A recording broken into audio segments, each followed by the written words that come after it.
The strength of any community is defined by its complexity, not its uniformity. And I love that word, complex. What it tells us is that many parts from many different strengths have to come together to make something successful. If we think about any great invention in our time, it was not a solo endeavor. It was a group of people coming together for progress and for the completion of a project. On a less global level, I myself was raised, as many of you were, in the original complex community, our families. And my family was a bit unique. I was raised off the grid, and so I had no electricity, no running water, and lived in a teepee until I was in 8th grade. I had value in my family and in my community. So I hauled water from the river. I started fires in a wood stove and learned how to cook. I milked goats, and all of these parts brought something to my community and to my family. I wasn't seen as just a child. I had a function, and I was cared for because of the value that I brought to our family. It wasn't actually until I entered public school that I felt what it was like to not be valued and not feel like I was an important part of a community. When I started kindergarten, I realized that not everybody saw me in the same light that my family did.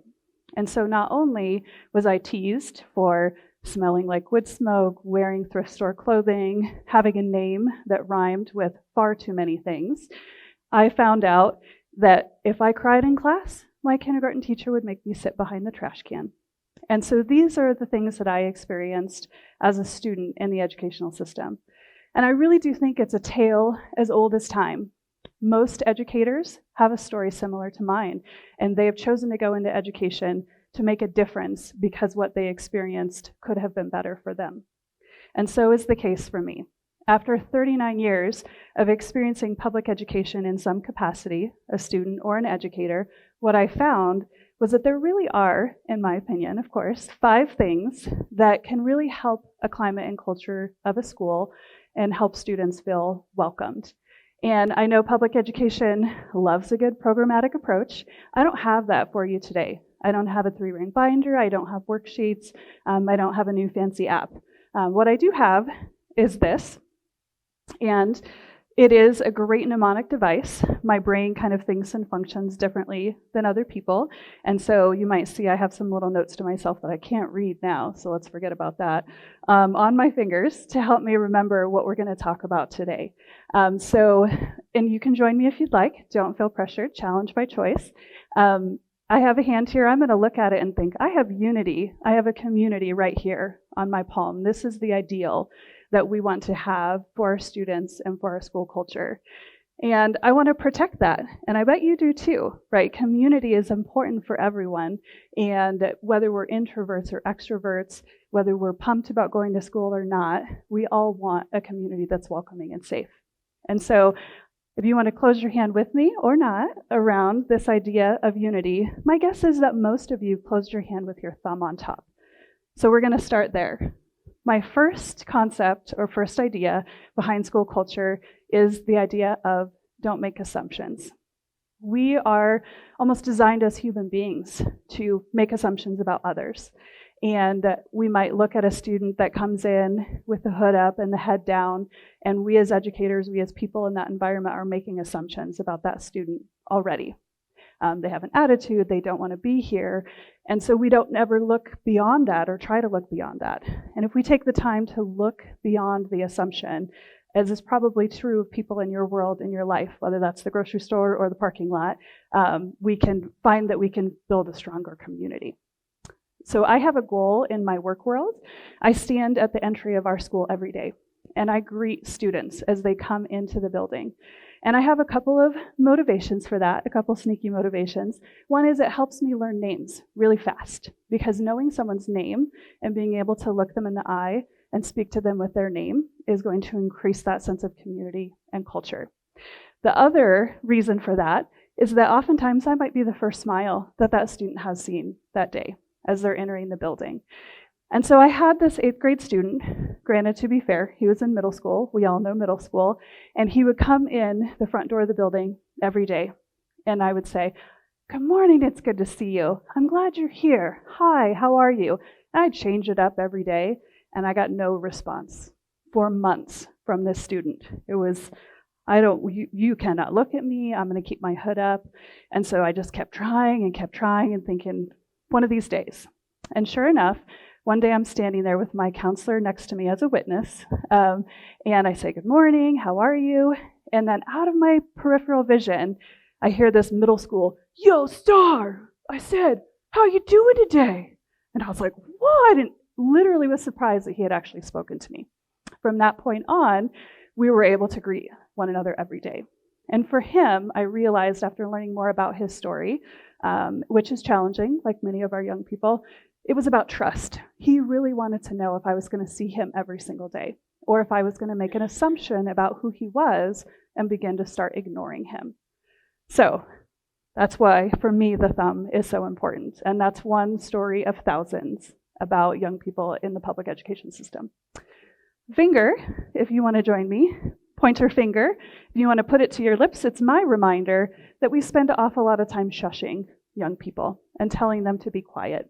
Pointer finger is for voice. We need to give not only the people in our community, the adults in our community, but our children a voice and the opportunity to ask why, to ask questions, and then honestly be answered.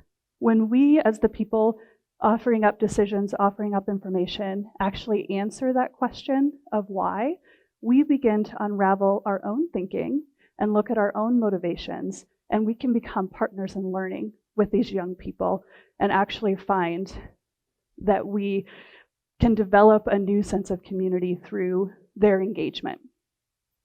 There actually is research that says the sign of genius, whatever you deem that to be, is when people use tools for things they're not intended to be used for. And so my suggestion is, let's help young people use their voice and use our voices instead of telling them to be quiet, but offering opportunities for them to share that voice.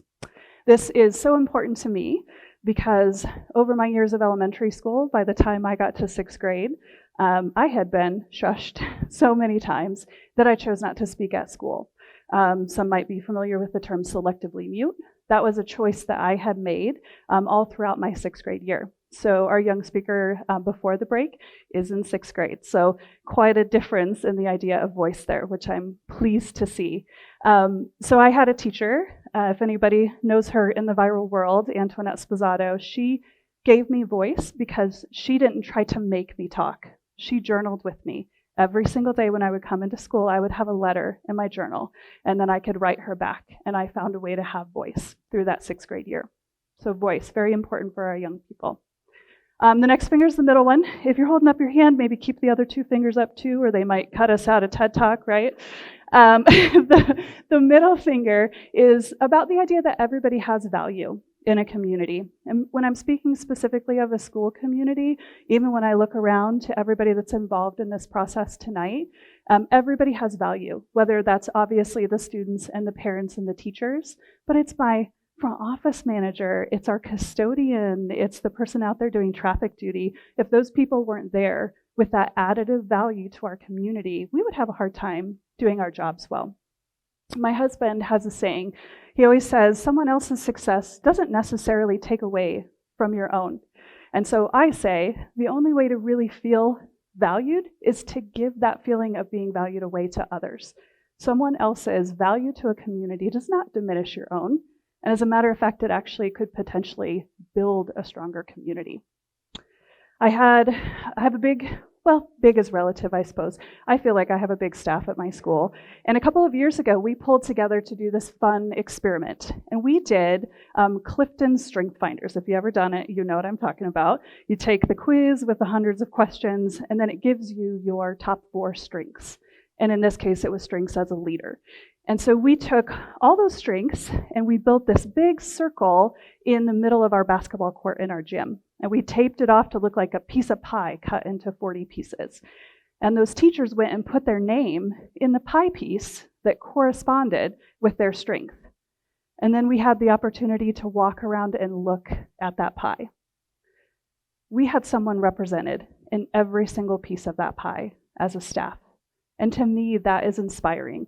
because it means the strengths of the people in my building make us whole. We had relators and maximizers and ideation. Those are pretty natural for a teacher population. And we also had a couple of teachers that have this category. Maybe I have some of you out there in the audience, the woo people. I like to call this particular strength the stoke people. They're the ones that are always super, super pumped up about something that's going on.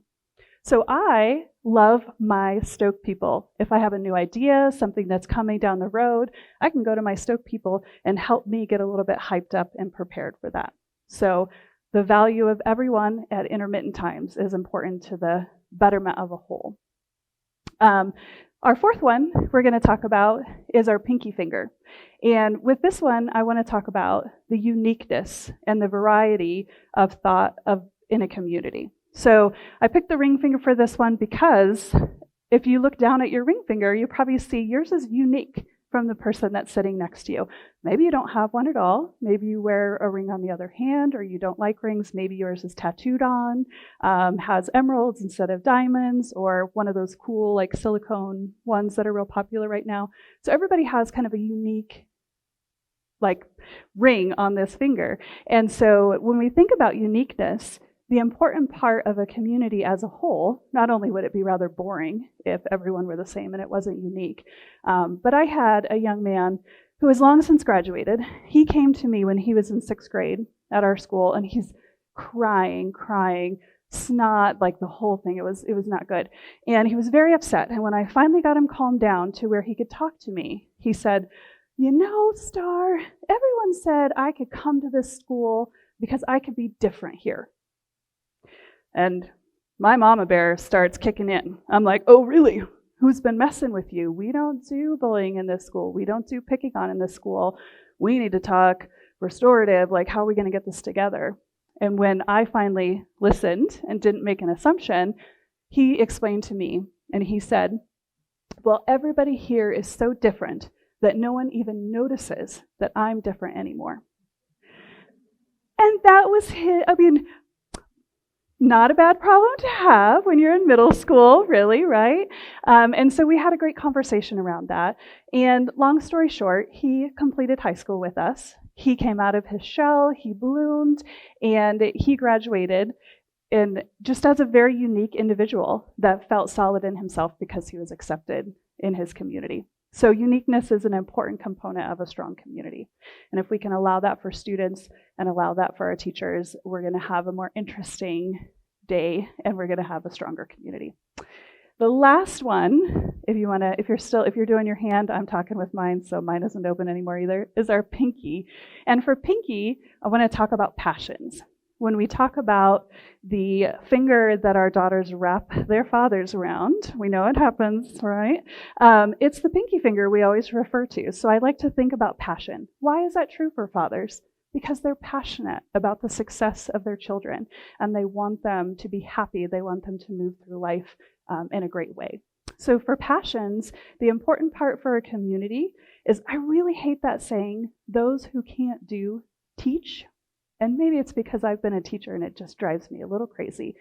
But teachers, if you don't know this already, they don't do their job for the summers off. I promise you they don't. They don't do the job for the really nice paycheck. And as opposed to popular belief of students, they don't sleep in the boiler room and come up in the morning like Gollum to like teach their classes, right? They're human beings and they have other things going on in their lives. We need to allow and encourage these teachers and these students to have passions that they can tap into outside of school all the time.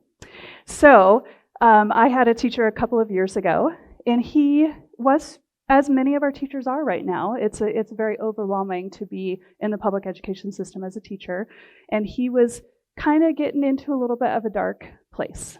Is teaching really what I'm meant for? And I could see his light dimming a little bit. And we had this conversation. We evaluate teachers every year, and we have these lofty academic goals. For this particular teacher, I said, let's make your goal about you as an artist. He was an art teacher. And you as an artist, do you make art anymore? And he said, no, but I wish I did. And I said, well, then that's your goal. Why not? Why not? Go make your own art. Take your work to makers markets. There's so many here in Fort Collins. And sell your work and be passionate about it.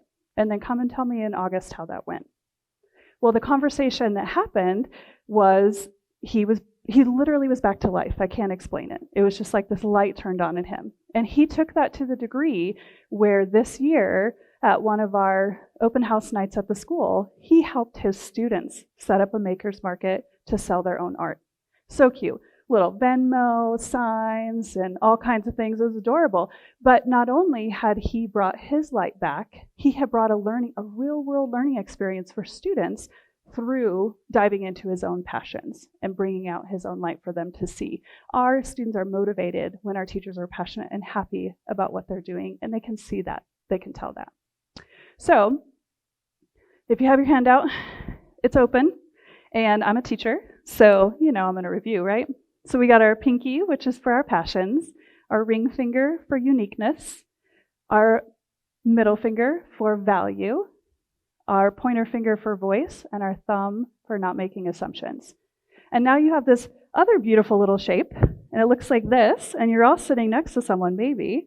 So I'm going to give you the opportunity to put a little unity in the community and a little fist bump, a little hello with the person next to you. Thank you very much.